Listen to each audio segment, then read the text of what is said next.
Olá, bem-vindos e bem-vindas. Essa daqui é uma live para falar sobre saúde mental e especificamente sobre o tema do suicídio, que é um tema que está latente nesse momento porque estamos no mês de setembro e esse mês é comemorado, celebrado como uma oportunidade de falar sobre o Setembro Amarelo, né? Sobre o tema do suicídio. E hoje teremos aqui uma amiga minha chamada Bruna que vai me ajudar a bater um papo sobre isso. Deixa eu chamar a Bruna aqui. A gente já fez uma live faz mais ou menos um ano e agora a gente está fazendo mais um. A Bruna está chegando. Vamos ver, vou colocar o nosso título aqui da live também. Saúde mental e suicídio. E aí, Bruna, tá me ouvindo bem? Tô sim. Bem-vinda. Obrigada. Deixa eu só colocar o título da nossa live aqui. Olha, você tá com o filtro aí, boladão, hein? Então, tô tentando arrumar um filtro aqui. Legal, legal. Então, muito bem, Bruna. Eu meio que fiz uma introdução aqui, né, para quem for assistir depois a gravação e também para as pessoas que estão chegando aqui, que a gente vai falar um pouco sobre saúde mental, principalmente em relação ao suicídio, né? O nome da Sim. live que a gente tinha falado, que era como lidar com pensamento suicida. E você lembra quando que foi a nossa última conversa sobre esse assunto? Você lembra mais ou menos quando foi? Foi ano passado, nessa mesma época. Foi em setembro também. Foi em setembro também. Ah, então já faz um ano, caramba, hein? Muitas coisas Caramba. aconteceram desde então. Então, ó, eu estou Sim. entendendo que você será a anfitriã dessa conversa aqui, então eu vou passar a bola para você. E aí, se você quiser, você passa a bola para mim quando você quiser. A gente vai batendo um papo, né? Eu sei que você tem algumas perguntas aí que você quer me fazer, porque eu, de alguma forma, tenho uma experiência com o assunto, né? Do suicídio, fui voluntário aí do CVV durante um tempo e já apoiei também fora do CVV, que é o Centro de Valorização da Vida, né? Para quem não conhece, é o Centro de Valorização da Vida que oferece apoio emocional para qualquer pessoa que quiser, que precisar, é só ligar lá no CVV, discar 188 ou entrar no site, falar no chat também, quem não gosta de ligar, pode falar no chat. Eu trabalhei como voluntário no chat, então eu trabalhava, se eu não me engano, era às terças ou quartas-feiras, meu plantão era das 10 da noite à 1 da manhã, e eu conversava com pessoas que queriam conversar, porque estavam precisando de apoio emocional e muitas delas não tinham apoio, assim, não se sentiam seguras para falar com quem elas conviviam, né, com a família, tal, às vezes inseguras, às vezes não tinham apoio mesmo das pessoas em volta Sim. delas, e aí então elas entravam no CVV. Então por isso que eu vou ousar falar um pouco desse assunto aqui, né? Não do ponto de vista de psicólogo ou psiquiatra, porque eu não sou isso, mas eu sou um comunicólogo, então eu estudo comunicação e, e já apoiei pessoas também fora do CVV, não só no CVV, mas fora do CVV. Já apoiei pessoas de várias formas, assim, em relação a esse assunto e também na minha parte pessoal também tem coisas que aconteceram nesse sentido que me conectam com esse tema também. Então diga lá, Sim. Bruna, você quer falar alguma coisa sobre você ou você já quer começar a me fazer perguntas? O que, que você acha? Então, não, acho que a gente pode, sei lá, começar conversando, mas é meio que isso que você falou, eu também meio que já tive um contato com isso, particularmente também, por coisas que aconteceram comigo. E, sei lá, tipo, parece que mudou tudo. A gente vê que muito dessa campanha do Setembro Amarelo só se intensifica no setembro, né? E a gente luta com isso o ano todo. É uma coisa assim que é meio que um tema meio tabu ainda perante toda a sociedade, mas que eu vejo como uma coisa real que tá levando muita gente. Poucas semanas mesmo ali na rua da onde eu trabalho. Teve um caso de suicídio que quando os socorristas chegaram, tipo, só deu para constatar o óbito. Ele se enforcou na área de casa. Então, é uma coisa assim muito atual. Uhum. E até uma das perguntas, uma das questões que eu queria conversar contigo assim, no seu ponto de vista e de acordo com o que você tem lido, com o que a gente tem visto, essa pandemia, você acredita que ela influenciou nesse aumento de casos do suicídio e de depressão nesses últimos anos? Então, olha só, eu acho isso bem curioso, né? Porque eu até fui atrás de estatística em relação a isso, assim, quando estava me preparando para essa live. E a tendência, né? Muita gente eu acho que está pensando que deve ter aumentado, né? Porque a pandemia mexeu com muita gente emocionalmente. Mas estatisticamente não aumentou, segundo as pesquisas que eu encontrei, o que é uma certa Uhum, surpresa, né? Então eu não sei exatamente por que não aumentou, mas não aumentou. Agora, isso não quer dizer que a pandemia não mexeu com a gente, com a sociedade emocionalmente, porque mexeu muito, né? E assim, mexeu muito e exatamente por causa das restrições de as pessoas não poderem sair de casa, né? Ou as pessoas terem menos contato com outras pessoas, também diminuiu o número de atendimentos psiquiátricos, psicológicos. Então, as pessoas que antes recebiam atendimento psiquiátrico e psicológico deixaram de receber, porque elas não podiam mais sair de casa, né? Estava mais restrito.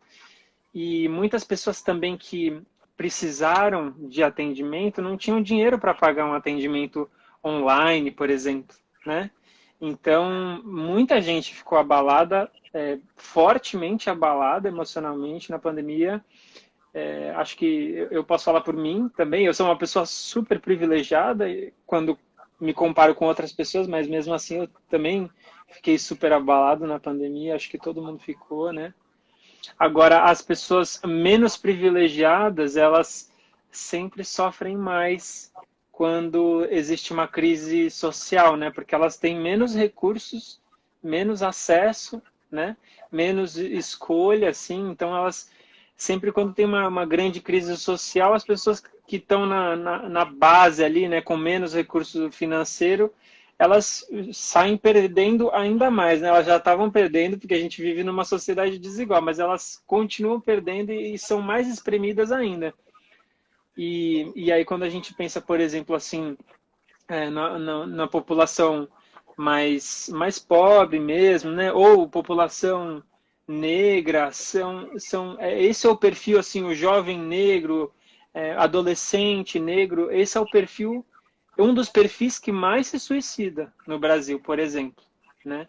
Porque muitas vezes não tem acesso a, a condições mínimas de vida, né? De saúde, de lazer, de diversão, de acesso a muita coisa. E aí, quando os recursos é, vão ficando. Quando a gente está pobre de recursos, né, a gente vai meio que diminuindo a nossa perspectiva, né? De, puxa, será que a vida, a vida é uma merda, né? Tipo, é muito difícil você continuar sobrevivendo, né? As pessoas menos privilegiadas são sobreviventes, assim, né? São muitas vezes uhum. pessoas que estão lutando para bancar a própria sobrevivência, inclusive em relação à saúde mental, que é uma questão muito séria, né? Sim. Mas então, respondendo a sua pergunta, estatisticamente a pandemia não mudou muito os índices. Agora, vamos ver nos próximos anos, né? Eu consegui pegar pesquisas até que cobriram até o ano passado. Esse ano ainda não saiu nenhuma pesquisa em relação a isso, né? O Leandro botou aqui minorias, né? As minorias, elas são um perfil, assim, minorias no sentido de pessoas menos privilegiadas, né? É um perfil das pessoas que se suicidam mais, por exemplo. Então, pessoas mais pobres, pessoas negras, pessoas é, homossexuais ou trans, ou, sabe, pessoas que são muito discriminadas, né? Pessoas que são muito desvalorizadas, assim, moralmente também, né? Pessoas que são sofrem muito preconceito, até mesmo o próprio bullying, né? O bullying é uma coisa que pega muito emocionalmente, é uma coisa que não existe só na escola, porque muitas vezes a gente associa bullying a criança, ou jovem, ou escola, mas o bullying continua na fase adulta, né? O bullying, ele existe entre adultos e ele afeta a gente, com certeza, principalmente se é aquele bullying diário, né? Que fica lá enchendo o saco e isso vai minando a nossa energia, né? Então, as minorias também, nesse sentido, elas sofrem mais, com certeza. Sei. Na verdade, a questão do bullying, eu vejo que é bem isso mesmo. Às vezes ela mina tanto a cabeça das pessoas ao ponto de, às vezes, eles querer, tipo, chegar a esse ponto do suicídio, chegar ao ponto de querer morrer, de deixar de ir para a escola, por exemplo, para evitar esse tipo de situação, de tão constrangedor e de tão difícil que já tá para a pessoa, né? Uhum. Sim. E eu, pessoalmente, fui uma pessoa que pratiquei muito bullying na escola. Então, eu falo com muita propriedade, só que do lado de quem praticou e nem tanto do lado de quem recebeu. Eu recebi, vamos dizer assim, eu acho que eu recebi 10% do bullying que comparado com o quanto que eu pratiquei, assim, né? Então, tipo, eu pratiquei 90% e recebi 10%. E só desse 10% que eu recebi, já, nossa, foi muito difícil, assim, muito difícil. Eu lembro, no colégio, em alguns momentos eu recebi, mas eu lembro também em alguns empregos que eu tive já adulto, depois de 18 anos, assim, alguns empregos que tinham umas brincadeiras, assim, que muitas vezes vem fantasiado de brincadeira, né? Mas Sim. aquilo é uma brincadeira que só tem graça para algumas pessoas e para outras que estão envolvidas ali não tem, né? E eu lembro de situações assim que eu fiquei muito abalado e no caso eu tinha escolha, assim, então eu trabalhei nesse lugar durante um tempo e depois saí, mas muitas pessoas não têm tanta escolha assim, né? Então, às vezes a pessoa está num emprego porque ela não consegue arranjar outro emprego, mas nesse emprego ela fica sendo zoada, ela recebe humilhação, ela recebe vários tipos de violência, né? Ou algum tipo de invasão da privacidade, ou até assédio moral, assédio sexual. Tudo isso mexe muito com a saúde mental e muitas vezes isso vira gatilho para suicídio, né? Então, são questões muito sérias e que eu acho que muitas vezes a gente, como sociedade, olha para elas como assim, ah, mas isso aí é zoeira, né? Ou, isso aí sempre fez parte da nossa cultura e que é meio que um mimimi, assim, né? Só que é bem sério, assim, porque para quem recebe isso, as pessoas não têm noção do impacto, né, que isso tem, assim. E essas coisas vão se acumulando, e algumas pessoas não têm apoio, tanto apoio assim. E quem não tem apoio se ferra, né? Quanto menos apoio a pessoa tem, quanto menos recurso, seja financeiro ou caminhos para conseguir lidar com aquilo, ou apoio de pessoas, amigos ou família, mais difícil e maior a chance da pessoa não ter mais esperança, né? E a pessoa meio que fala assim, ah, fudeu, não tem saída, é melhor eu me matar, porque, assim, o suicídio, geralmente ele vem quando a pessoa está angustiada num nível, né? O pensamento suicida, esse desejo de encerrar com a vida, né? Não é que a pessoa gosta da morte necessariamente, né? Mas é que a pessoa está passando por um momento e ela não tem muita noção disso porque ela acha que tá tão insuportável, né? E ela muitas vezes olha para o futuro e não vê alguma esperança de que a coisa vai melhorar, que ela fala assim, não tem jeito, não tem saída, né? Então, é assim, eu tenho pessoas próximas minhas que já tentaram, algumas pessoas conseguiram, outras não. E eu mesmo já pensei, né? E assim, eu falo isso abertamente porque eu encorajo que a gente sempre converse sobre essas coisas para a gente realmente trocar uma ideia transparente, assim, né? E falar sobre esse assunto, que é um assunto que muitas vezes as pessoas escondem, né? Eu lembro uma vez que eu fui participar eu fui participar de uma roda de conversas e aí falaram assim, ah, Pedro, por que você não fala sobre o suicídio, né, tal? E aí eu comecei a falar e aí várias pessoas daquela roda de conversa começaram a meio que confessar que ou já tinham pensado ou alguém na família já tinha pensado, ou alguém na família já tinha tentado. Então, assim, é muito mais comum do que a gente pensa, né? Só que é um assunto meio tabu, assim como você falou, a gente não fala. Tem muita gente que acha que, assim, se falar vai aumentar a chance de acontecer, né? Então não Sim, fala. Mas quando a gente olha do ponto de vista da saúde, imagina, por exemplo, existe a doença do câncer, né? Imagina assim, não vamos falar sobre o câncer, porque se a gente falar, vai aumentar a chance de ter câncer, né?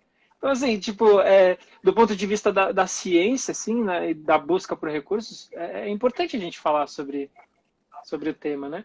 A Aline botou aqui, o suicídio não é uma busca pela morte, e sim acabar com o sofrimento. Isso é muito exato. interessante, né? Quando a gente começa a olhar para isso, porque o suicídio é meio que a saída que a pessoa achou, ou vislumbrou, né, ou imaginou para a angústia dela. Então não é que ela quer morte, ela tipo só não aguenta mais, ela está esgotada, ela não está tendo nenhuma perspectiva de melhora. A angústia tomou conta, né? E ela fala: eu não tem jeito, eu vou ter que me matar mesmo, porque eu não acredito que ninguém vai me ajudar, né? Eu não acho que isso tem solução. Muitas vezes o olhar para ela mesma, assim, tá com a autoestima muito baixa, né? Tá muito depressiva, tá muito ansiosa, tá muito mal e tipo, eu sou uma merda, ninguém gosta de mim, ou eu não tenho, eu não caibo em nenhum lugar, né?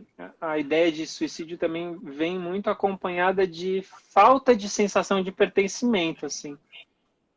Então, tipo, quando a pessoa faz parte de um grupo que ela sente que ela pode ser ela mesma, que ela se encaixa ali, ou que ela tá num trabalho ou num emprego que ela curte muito, que faz muito sentido na vida dela, é muito difícil ela começar a pensar nessas coisas. Mas quando ela não trabalha com uma coisa que ela gosta, as pessoas não respeitam ela do jeito que ela é, né? Quando ela não sente que ela pode ser ela mesma, isso tudo vai espremendo, né? E conforme isso tudo vai espremendo, a pessoa vai achando que ela não tem saída. E aí, muitas vezes, acaba acontecendo isso, né? Recrearte Psicopedagogia falou aqui, a dor do suicida é uma dor imensa, é não ver saída para nada. Pois é, com certeza. Sim. Eu vi até uma frase esses tempos no Face que ela falava de não despreze a dor da depressão, porque ela é o último estágio da dor humana, o último estágio que o humano pode chegar. Então, tipo assim, pra gente ver, às vezes, o tamanho que pode ser isso que a pessoa tá sentindo e que muitas vezes ela é julgada, né? Tem o Instagram de uma doutora, uma psiquiatra que eu acompanho bastante, que ela é a Clara Cunha. E ela falava dessa questão ali do suicídio, de os pacientes, quando chegam para ela, assim, com caso de suicídio, chega o paciente acuado, porque tentou e não conseguiu, e o familiar desesperado e ao mesmo tempo bravo e com medo que a pessoa tente de novo. Uhum. E ela fala, tipo assim, de como entender a pessoa, tipo assim, que a pessoa, na verdade, ela não queria acabar com a vida, ela queria acabar com aquela dor que tá sentindo. E que na maioria das vezes as pessoas que estão ao redor, ao invés de dar esse suporte ali, de ajudar, de tentar entender, elas acham que pode resolver isso tentando lembrar a pessoa de como a vida é bonita. Tipo assim, nossa, Hum, você não precisa fazer isso porque você tem uma família que te ama, você tem um marido, você tem um filho. E tipo, não é que a pessoa que tá naquela situação ela não consiga ver isso, mas é que ela tá numa situação tão acometida que o cérebro dela ele distorce tudo isso. hum. Aí ela até fez um comparativo que me marcou muito, que ela falou que é tipo como se você vê uma pessoa se afogando. Você não vai ensinar ela a nadar, você vai primeiro tirar ela de lá. E é meio que a ação que as pessoas têm quando encontram alguém nessa situação, eu vejo que é muito isso. Ao invés de, tipo, salvar ali quem tá se afogando, eles vão querer ensinar a nadar. E, tipo, não seria o momento. Seria o momento de dar a mão, de tentar ajudar, de tentar tirar daquele momento e não querer explicar como a vida é bonita. Porque às vezes a pessoa sabe, é só o cérebro dela que tá dificultando ela ver.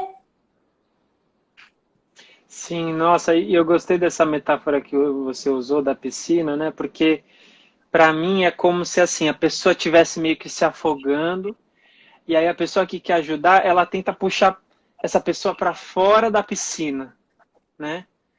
E aí a sensação que eu tenho é que, por exemplo, no trabalho do CVV, quando eu trabalhava lá, o que a gente fazia era assim, em vez de tentar puxar a pessoa para fora da piscina, a gente entrava na piscina e ficava na piscina com a pessoa ali, fazendo companhia para ela, sabe? Até que ela se Uhum. acalmasse um pouco e que ela conseguisse respirar um pouco, e aí um pouco mais calma, ela tem mais espaço para ir começar a tentar sair dessa piscina. Né? Sim. E ao mesmo tempo, assim, é um movimento muito contraintuitivo, porque se você vê alguma pessoa próxima sua que chega a confessar, né, que está pensando em suicídio, porque muitas pessoas não confessam, mas algumas pessoas falam, né, com essas palavras ou com outras palavras. Imagina, uma pessoa querida sua fala assim, ah, tô pensando em me matar. Tipo, é desesperador, é um negócio assim que você fala, meu Deus, né? É desesperador, é muito latente, assim. E a nossa reação muitas vezes é se desesperar mesmo, mostrar para essa pessoa o quanto que a vida é bonita, o quanto que ela tem muitas coisas importantes, né? E quanto que ela é muito privilegiada, e olha só tudo que você tem na sua vida, né? Tentar mudar o olhar dela, né?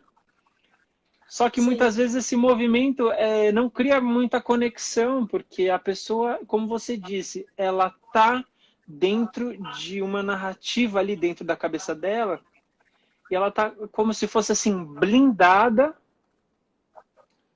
com argumentos outros que tentem convencer ela de outra coisa. Então, Sim. tipo, ela E não às vai vezes mudar de até ideia. isso, e às vezes até essa narrativa, muitas vezes, acaba deixando a pessoa mais culpada ainda. Porque ela vê, tipo, nossa, é verdade, olha tudo que eu tenho e eu tô assim. Às vezes acaba prejudicando mais do que ajudando, né? Sim, sim, com certeza.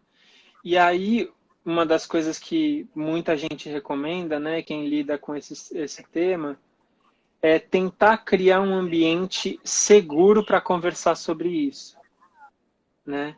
Em vez de se desesperar, sim, lógico, é importante acompanhamento profissional de psiquiatra, psicólogo, né? Quanto mais apoio a gente tem, melhor. Mas ao mesmo tempo, quanto mais a gente consegue criar um ambiente seguro para falar sobre esse assunto, né? Mais a pessoa vai conseguir respirar dentro desse assunto.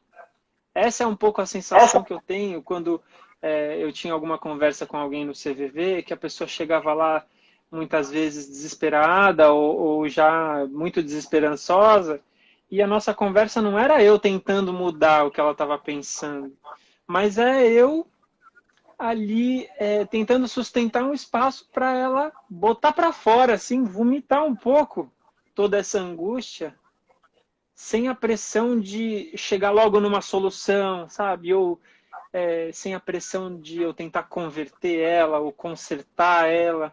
E às vezes ter uma pessoa que oferece essa companhia, né, para quem está pensando em suicídio, pode ser muito transformador.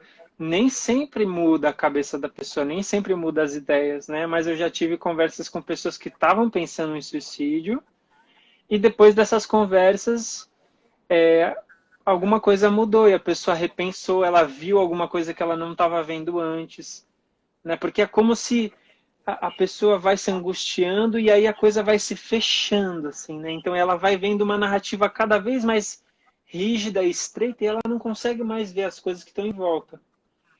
E aí essas conversas com bastante compreensão, bastante acolhimento, o que pode ser muito difícil, principalmente se a pessoa é próxima sua, né? Porque Sim. no CVV eu conversava com pessoas que não eram minha mãe, meu filho, né?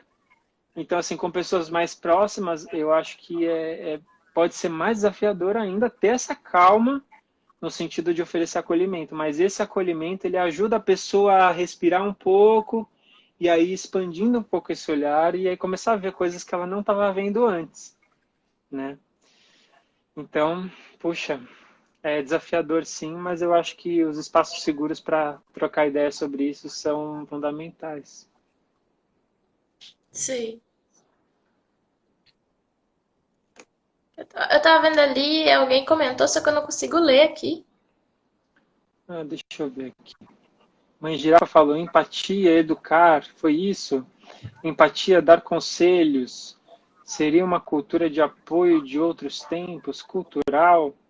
Eu acho que tem a ver, Mãe Girafa, com empatia, sim, no sentido de tentar, tentar olhar, né, a situação do ponto de vista da pessoa que está sofrendo, e não do meu ponto de vista, né? Porque muitas vezes eu vejo do meu ponto de vista. E se eu vejo do meu ponto de vista, provavelmente eu não vou nem entender por que essa pessoa. Nossa, mas essa pessoa tem uma vida maravilhosa. Como é que ela está pensando em se matar, né? Ou, nossa, mas essas coisas que aconteceram com ela não foi nada, né? É frescura. Por que essa pessoa está pensando nisso? Né? Que bobagem. Então, quando eu falo isso, é porque eu estou olhando do meu ponto de vista. Né? Eu não estou conseguindo ver a situação do ponto de vista da pessoa que está sofrendo. Então, o exercício é um pouco esse, né? Tentar ver do ponto de vista da pessoa que está sofrendo. E aí, pode ser desafiador, porque talvez essa pessoa ela pinte um cenário que é diferente do cenário que eu estou vendo, né? Então, por exemplo, talvez ela fale assim, ah, ninguém gosta de mim, ah, eu sou uma pessoa horrorosa, eu sou feia. E aí eu olho para a pessoa e falo assim, não, mas eu acho você bonita, você é linda. Não, mas as pessoas gostam de você, né? Eu estou falando do meu ponto de vista, mas do ponto de vista dela, eu não estou conseguindo ver. E aí eu acabo não legitimando o que ela está falando. É como se eu questionasse, né? É como se eu não validasse o que ela está falando. E aí ela se sente ainda mais isolada, né? Porque ela fala, nossa, essa pessoa não está entendendo nada que eu estou falando. Então nem adianta conversar com essa pessoa, né? Então por isso que é tão importante assim esse olhar compreensivo, essa relação de compreensão, porque realmente a nossa cultura convencional é a cultura de achar rápido uma solução, né? Fazer uma sugestão rápido, correr, né? Quando alguém se machuca, quando alguém está sofrendo, o nosso impulso é correr atrás dessa pessoa e tentar o mais rápido possível tirar ela do sofrimento dela, né? Mas às vezes esse impulso ele faz a pessoa se enrijecer mais ainda, né? Então é quase como se fosse um movimento contra-intuitivo mesmo, né? A Dani Sim. botou aqui, do ponto de vista do outro, realmente muda tudo. Com certeza. E quanto mais a gente ama a pessoa, talvez mais desafiador é ver do ponto de vista dela, porque a gente fica desesperado, né? E fica. E assim, quando acaba acontecendo, né? Eu conheço pessoas que já se suicidaram e a culpa que fica para quem fica é muito grande, né? Assim, todo mundo Sim. fica se perguntando, nossa, será que eu podia ter feito alguma coisa? Será que eu fiz alguma coisa de errado? O que eu deixei de fazer? Então, isso também é um tema,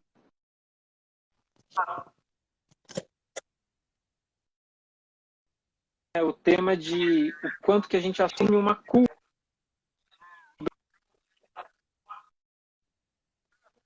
que ela está fazendo. Tá me ouvindo, Bruna? Deu uma travadinha. Tá travando aqui.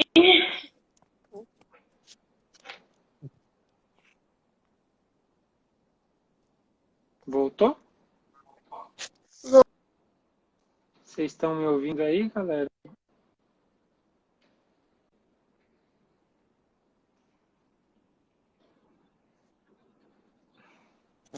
Voltou? Voltou, agora voltou.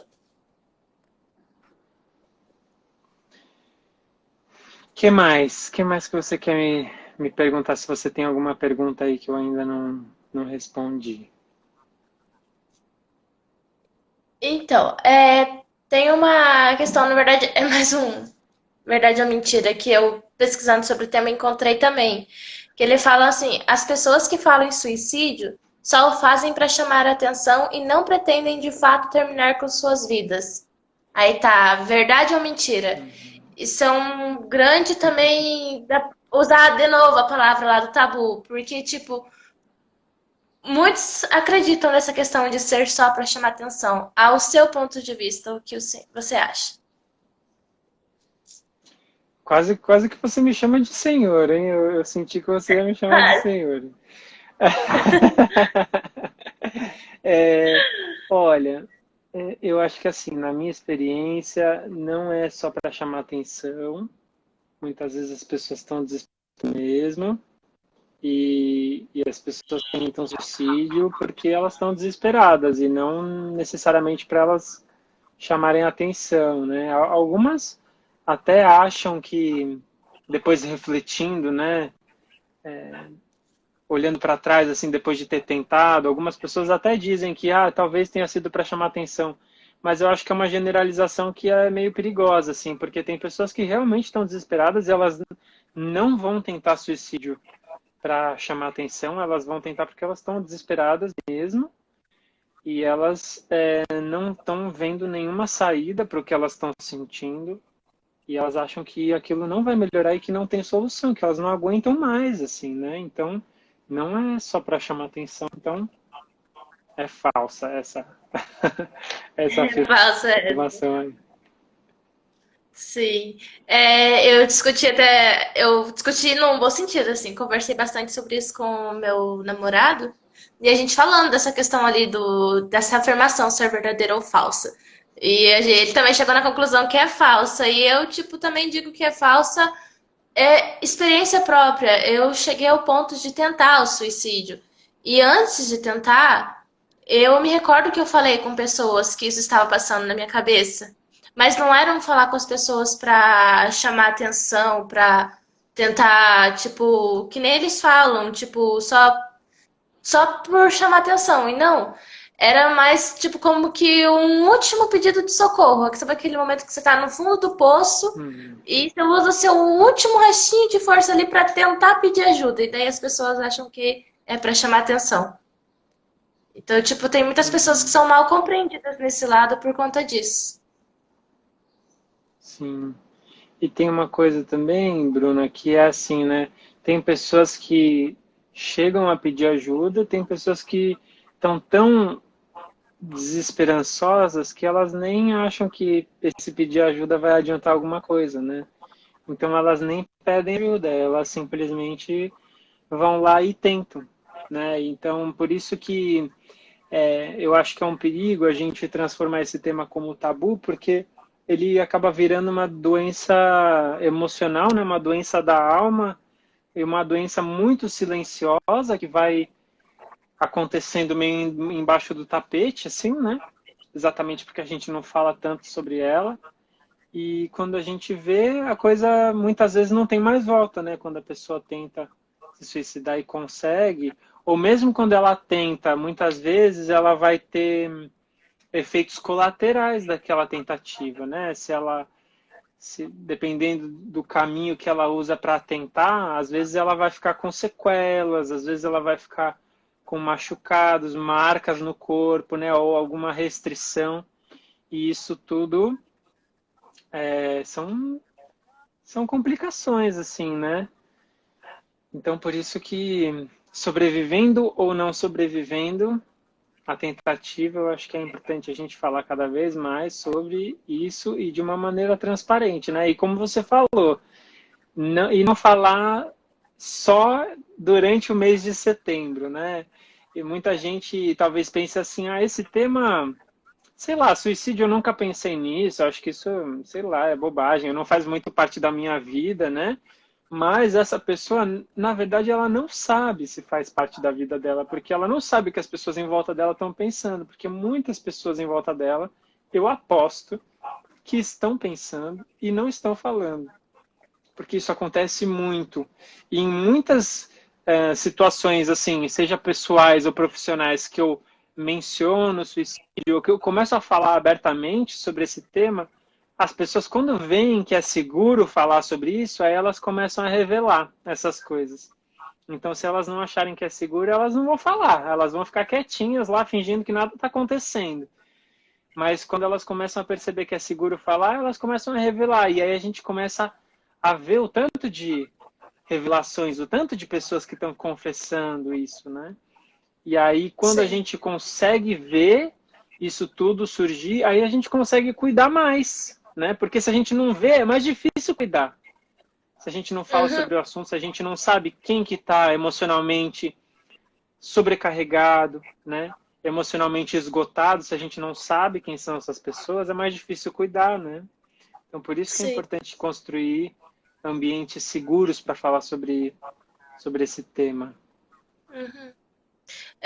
Eu vejo isso bastante também e vejo mais também como uma forma da gente se policiar nas coisas que a gente fala, quando está em público, nas coisas que a gente fala sobre o tema, nas coisas que a gente fala mesmo na brincadeira ali, voltando à questão do bullying também, que, tipo, é muito de pessoa para pessoa, não é, às vezes, a forma que eu vejo o mundo é diferente da forma que você vê o mundo. A forma que eu sinto é diferente da forma que outra pessoa sente. O que para mim pode ser uma brincadeira, motivo de dar risada, para outra pessoa pode ser, nossa, o fim do mundo, pode ser motivo da pessoa perder noites e noites ali de sono, ficar extremamente abalada, triste. E é tipo assim, muito essa questão da empatia, né? Da gente se pôr no lugar do outro e daquela questão, tipo assim, você não vai fazer pro outro o que você não quer para você.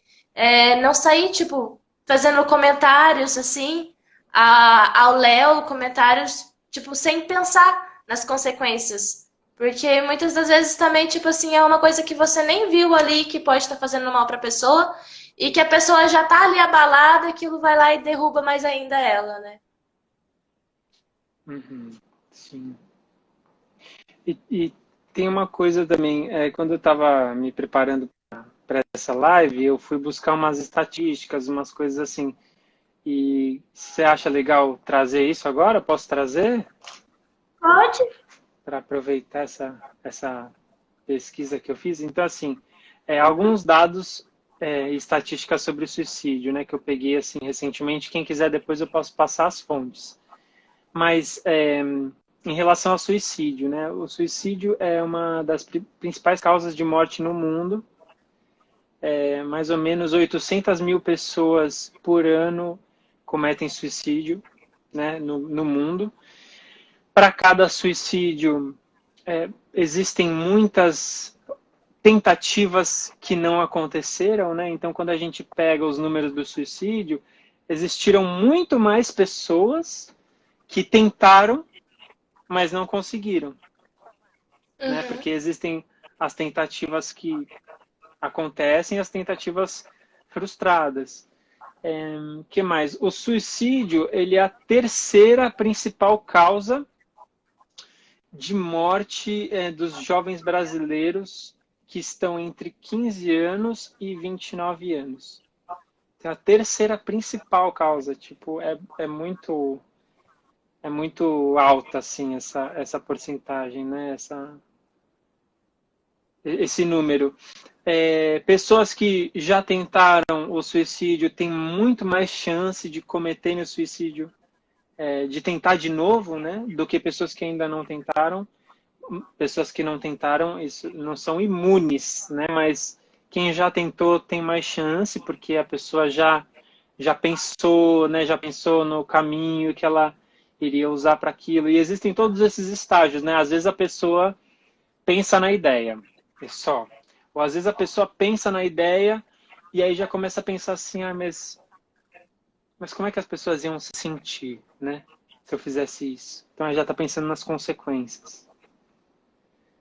Ou a pessoa pensa na ideia, pensa nas consequências e pensa assim, mas como é que eu faria? Será que eu faria isso, eu faria aquilo? Qual que seria o meio para eu cometer o suicídio, né? Então, como se fossem degraus assim que vão se aprofundando. Ou a pessoa também pode ter um momento de se machucar, né? Quando ela está muito desesperada, muitas vezes ela pode se machucar de desespero, né? De se cortar. Muitas pessoas se cortam na hora do desespero como uma tentativa de aliviar um pouco a dor também. Então é um momento que a coisa vai ficando mais física, né? Porque não está só nos pensamentos, mas está também já virando uma experiência material e física, né? Também tem um momento da pessoa começar a planejar mesmo, assim, né? Começar a falar assim, bom, então eu vou fazer isso que dia? Eu vou fazer tal dia e tal hora e com tal método. Então ela começa a entrar nos detalhes, né? Então tudo isso são meio que degraus, assim, estágios que vão se aprofundando, e aí quanto mais degraus a gente vai descendo, mais vai chegando perto, né? Aí tem a tentativa, e aí tem a tentativa que a pessoa consegue, tem a tentativa que a pessoa não consegue. Tem uma estatística também que me chamou a atenção, que é assim, 79% dos suicídios no mundo, quase 80%, né? Quase 80% dos suicídios do mundo acontecem em países de média ou baixa renda. Então a gente também pode olhar para isso como um reflexo, né, da média ou baixa renda. Porque a média ou baixa renda muitas vezes também dá para as pessoas menos recursos para lidar. Né? E aquilo que a gente estava falando no começo, quanto menos recursos eu tenho para lidar, mais eu fico angustiado e mais eu vejo que não tem saída, né? Sim. Tem uma outra estatística aqui. Entre 2014 e 2019, período de 5 anos, né? Até 2019, o número de suicídio no Brasil aumentou 28%. No mundo diminuiu, mas no Brasil aumentou. Aumentou quase 30%, né? Em 5 anos aumentou quase 30%. Só que entre jovens de 11 anos e 20 anos aumentou 49%. Então quase 50%. Aumentou muito, né? Então entre jovens é muito latente. E não só entre jovens, mas também entre idosos. Porque idosos muitas vezes chegam no momento da vida que a pessoa ela vai ficando meio que isolada, né? Socialmente, ela vai ficando mais restrita de mobilidade, ela vai ficando mais restrita até de habilidades mentais, né, cognitivas. Muitas vezes ela para de trabalhar, então ela vai ficando meio que colocada de lado na família, né? Ela vai virando meio que um problema. E uma pessoa que começa a dar trabalho para os outros, né? E isso tudo vai criando um peso, e muitas vezes isso causa uma depressão, e também essa depressão muitas vezes acaba virando suicídio, né? Sim. É verdade. O que mais que temos aí de perguntas? Que mais? Se alguém tiver alguma pergunta aí também que estiver ouvindo a gente, alguma pergunta ou algum comentário também, fiquei à vontade para trocar ideia aqui com a gente.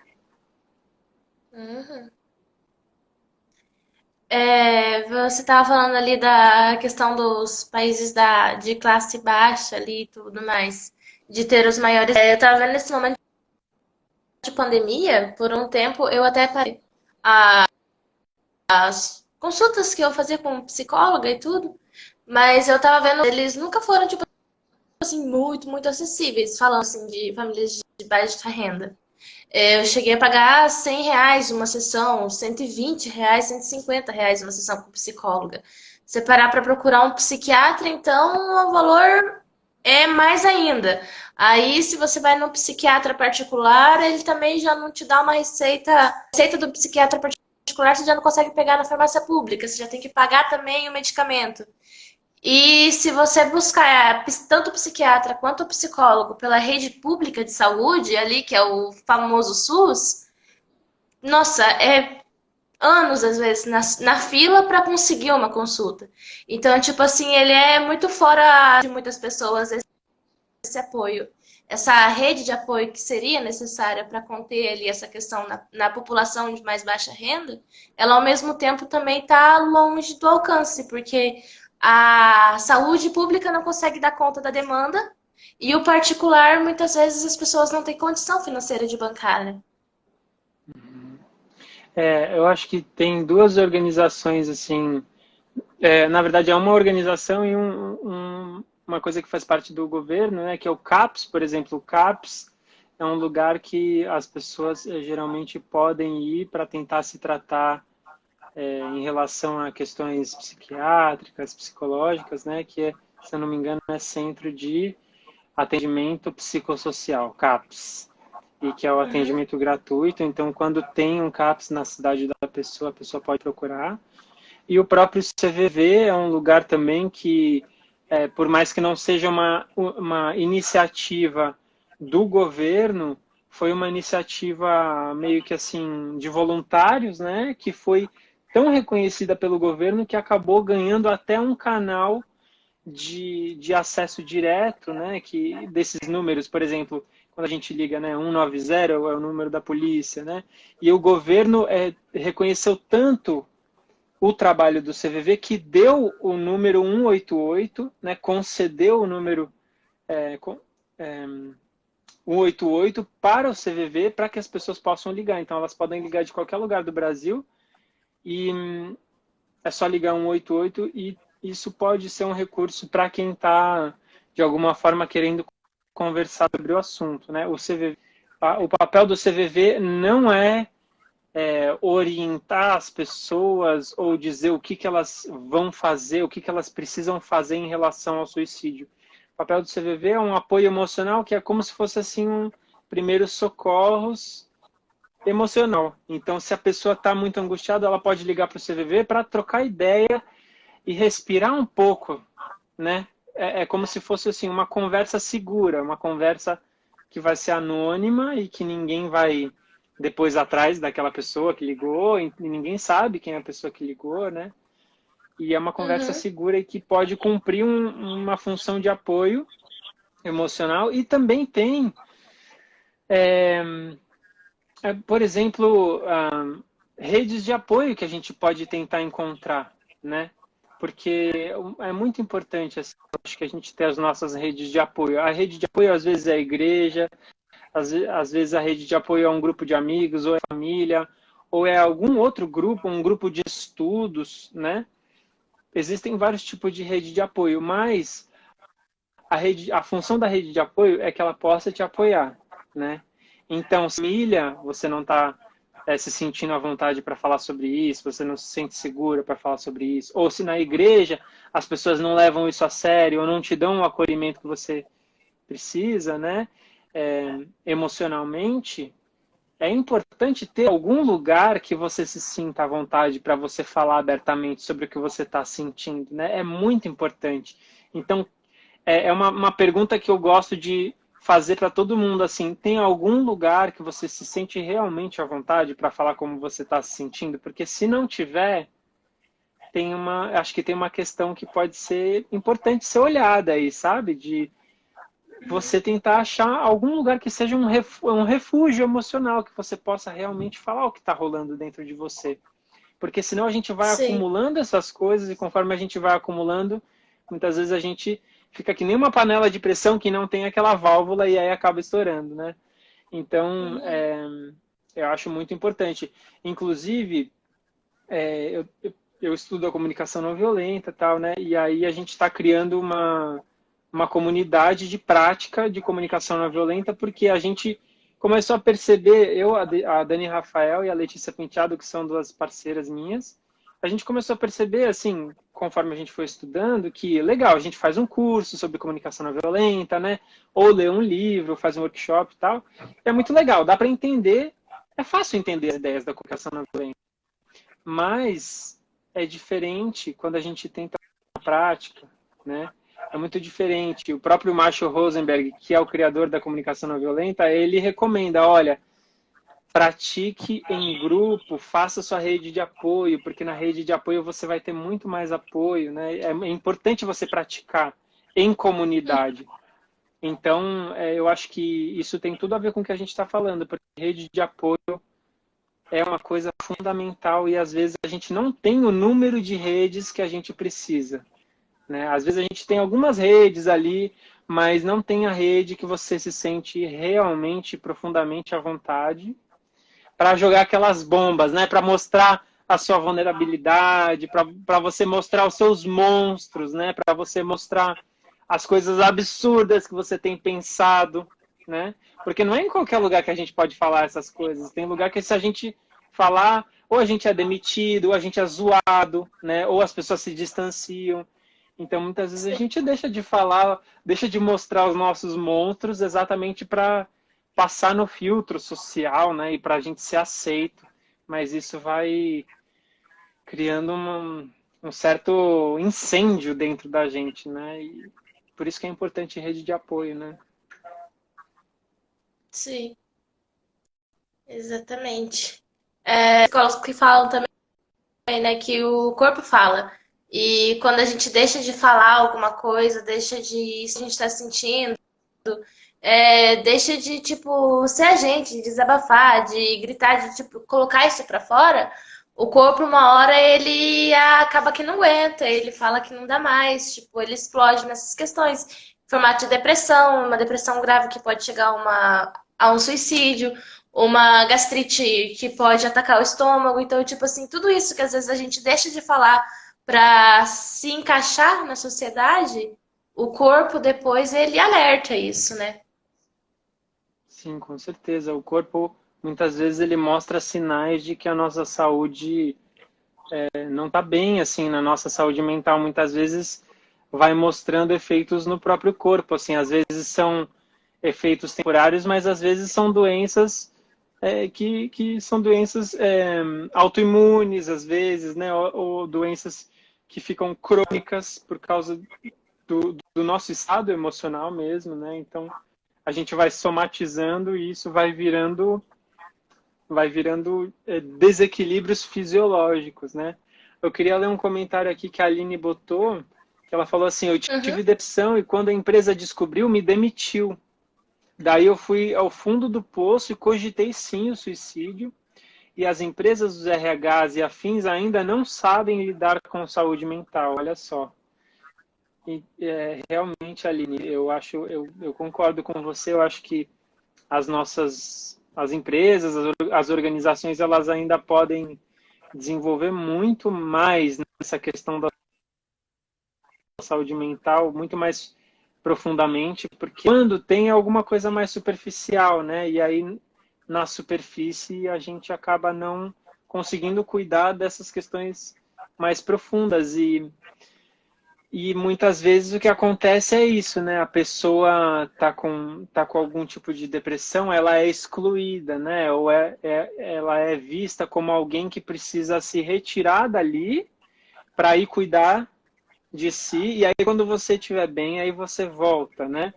E isso muitas vezes é meio que o padrão de reação nossa na sociedade. Assim, então, se eu estou deprimido, a minha tendência é eu me isolar, a minha tendência é eu não querer me mostrar para as outras pessoas, né? Porque a nossa cultura é uma cultura do Instagram de todo mundo lindo, né? Todo mundo penteado, todo mundo muito bem sucedido, todo mundo se mostrando muito feliz, né?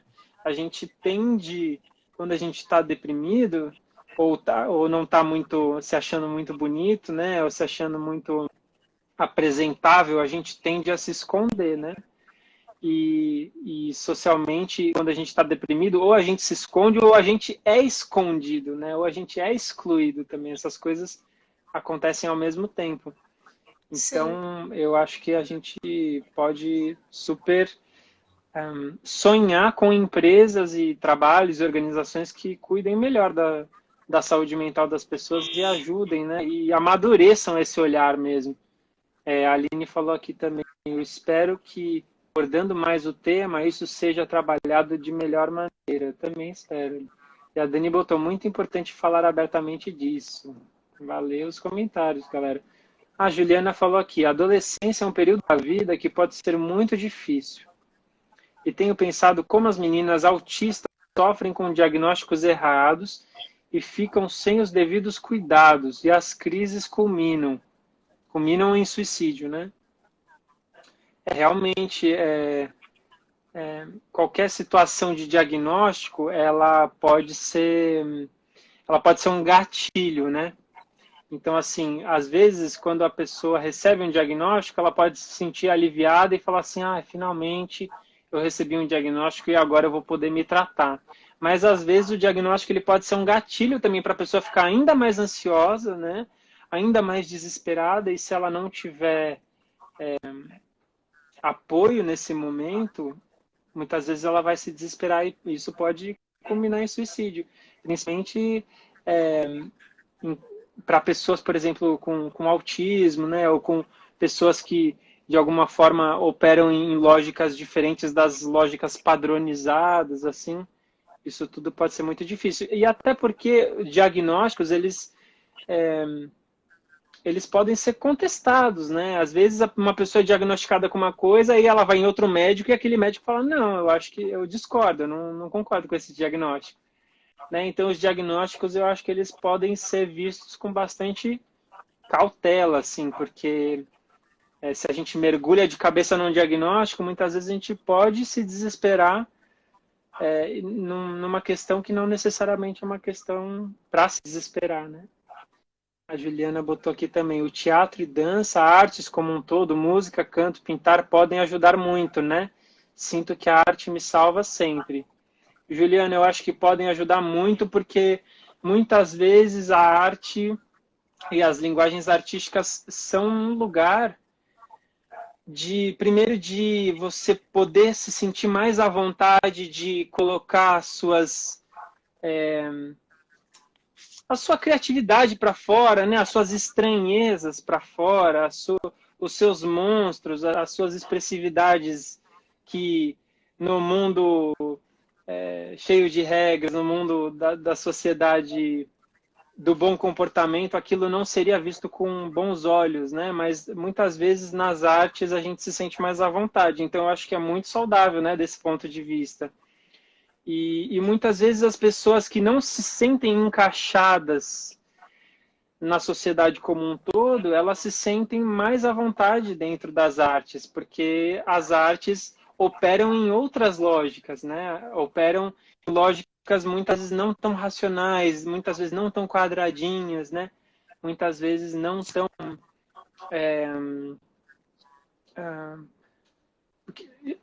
não tão assim rígidas em relação a qual que é o certo, qual que é o errado. Então, eu acho que as linguagens artísticas realmente podem ser um super apoio, assim, né?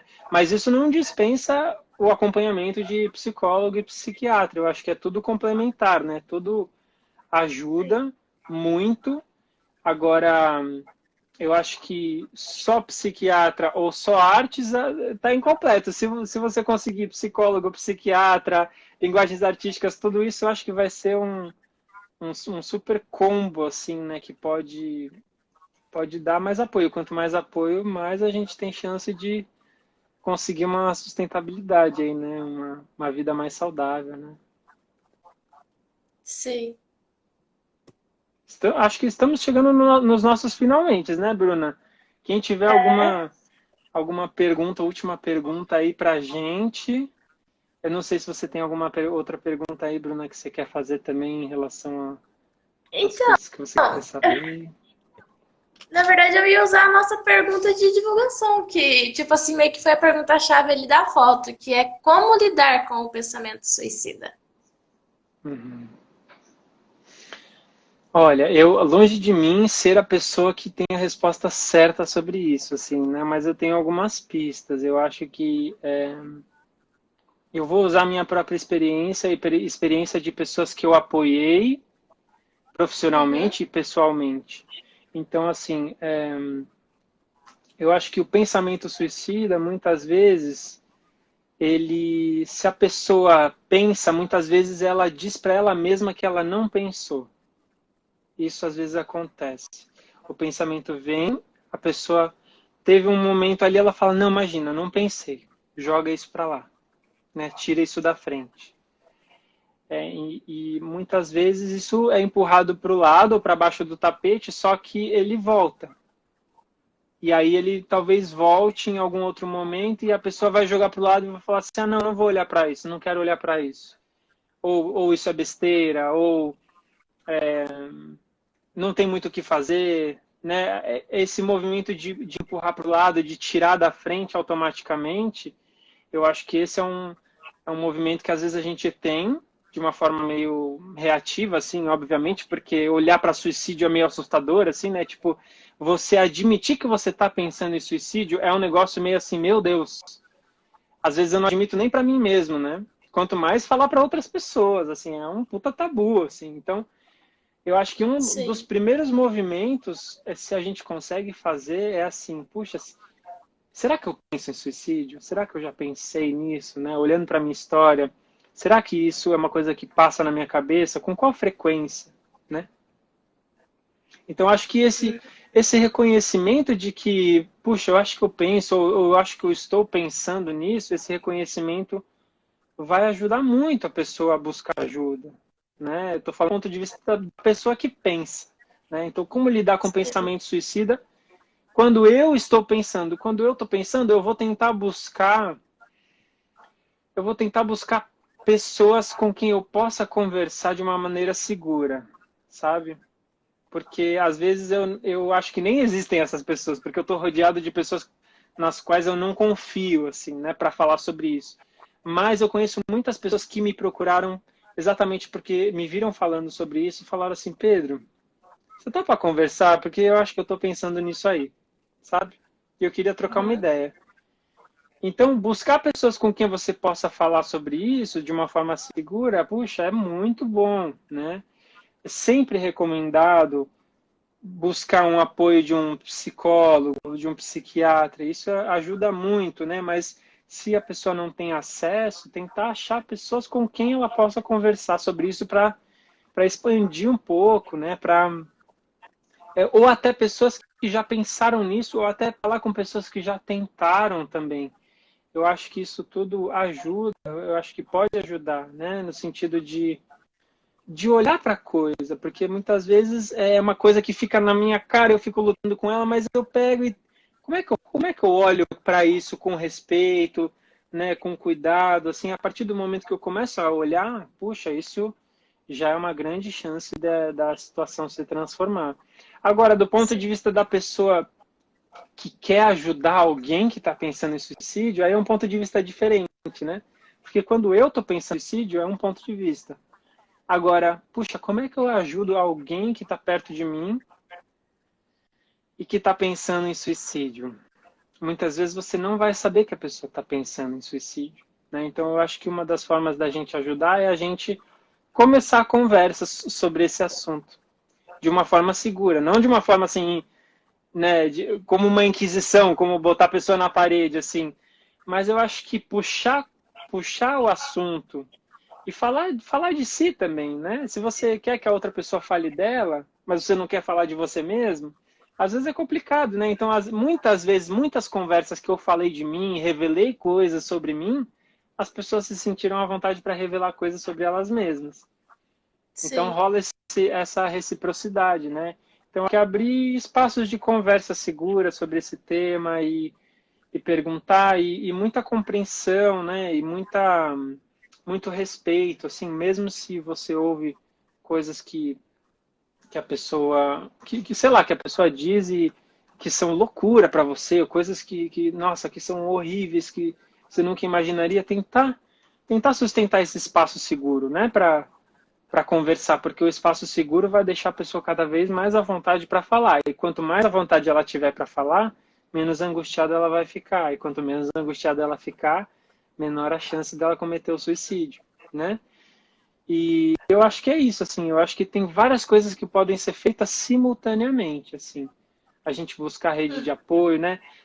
Sempre quando alguém quer apoiar, por exemplo, tem uma pessoa na minha família que disse que está pensando em se matar, ou disse que não aguenta mais a vida, ou disse que não vê mais graça na vida, né? São frases que às vezes são meio que uma ponta de iceberg, assim. A pessoa que quer ajudar, essa pessoa que quer ajudar, ela precisa também de uma rede de apoio, porque é uma sobrecarga muito grande você querer ajudar alguém que está pensando em suicídio. Então, às Sim. vezes, a pessoa quer ajudar e ela fica desesperada e ela não sabe o que fazer. Então, assim, todo mundo precisa de rede de apoio. Quem está pensando em suicídio precisa de rede de apoio. Quem está querendo ajudar também precisa de rede de apoio, que pode ser formada por profissionais ou por outras pessoas que te ajudem a cuidar daquilo, seja conversando ou seja com dinheiro também, porque às vezes as Sim. pessoas não têm dinheiro para bancar um tratamento, né? Então eu conheço pessoas que articularam tipo vaquinhas para bancar o tratamento de alguém, para bancar consultas, sabe, com psiquiatra. Então isso tudo, todos esses apoios são muito bem-vindos. Eu acho que não tem uma fórmula mágica, né, da gente responder essa pergunta, como lidar com o pensamento suicida. É uma questão complexa, mas eu acho que é uma questão que a gente pode deixar os nossos ambientes mais acolhedores, assim, né? A gente pode ter ambientes com menos tabu de olhar para isso, assim. Nos últimos anos eu recebi, e eu venho recebendo, e isso me dá uma certa esperança, eu venho recebendo mais convites para conduzir bate-papos em empresas ou escolas sobre esse assunto. Então, eu acho que algumas pessoas estão acordando para a importância de falar sobre isso, né? Outras pessoas que são mais preconceituosas ou têm mais medo de falar sobre isso, aí é mais complicado, porque se a gente não fala sobre a coisa, é mais difícil de cuidar, né? Sim, verdade. E eu acho que é isso. Quer Né? alguma consideração final aí, alguma reflexão final? Quer falar alguma coisa sobre esse assunto ou sobre a sua experiência? Sim. Então, eu acho que. Não sei como é que estamos de tempo aí, Eu acho que já mas. estamos nos últimos finalmente. É, exato. Mas eu acho que é isso que a gente conversou ali, tipo, desse apoio, essa questão de a gente estar ali, disposto a ouvir. Porque na maior parte das vezes, maioria das vezes, na verdade, a gente não precisa nem falar. O apenas estar ali e ouvir a pessoa já ajuda muito, né? Sim, com certeza. Às vezes um silêncio ele pode ser muito mais acolhedor do que uma pessoa tentando dar 1000 sugestões, né, para você sair do seu sofrimento. Às vezes uma pessoa oferecendo um silêncio, puxa, acolhedor, assim, né, um silêncio respeitoso, né, um silêncio atencioso, né? O Sim, silêncio atencioso às vezes é uma delícia, às vezes o que você quer é alguém em silêncio te escutando, você não quer receber, né, exato. críticas ou sugestões ou soluções, muitas vezes o silêncio é uma das melhores coisas, assim. Então eu lembro de momentos da minha vida que alguém me ouviu em silêncio e aquilo foi a melhor coisa que aconteceu. Então, Total. eu gosto dessa ideia de que o silêncio pode ser um super apoio também, né? Uhum. Um abraço E também. sim, sim, com certeza. Existem Sim, várias formas de demonstrar esse carinho, né, e esse acolhimento.